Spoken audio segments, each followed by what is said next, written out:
పార్టీని ఎలా నడపాలో నాకు తెలియలేదు, డబ్బులు ఎక్కడి నుంచి వస్తాయి.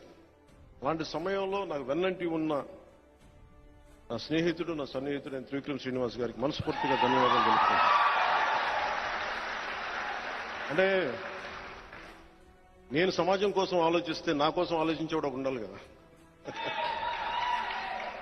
అలాగా వచ్చి నా కోసం ఒక వకీల్ సాబ్ అనే సినిమా చూపించి ఇది బాగుంటుందేమో చూడండి అంటే అలాగా వచ్చి ఒక 3-4 సినిమాలు చేశాం.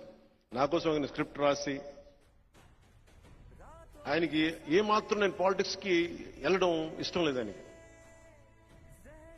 కన్నా వ్యధ భరించలేక ఆయన జల్సాలో కూడా ఆ ఇంటర్వెల్ సీన్ నా కోపం, అది సగటు మనిషి తాలూకు కోపం ఇంటర్వెల్ సీన్. అది నేను చిన్నప్పుడు ఒక టీన్స్ లో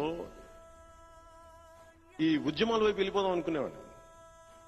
ఆ కోపం అట్లాగే ఉండిపోయి నా వ్యధ చూసి ఆయన కనీసం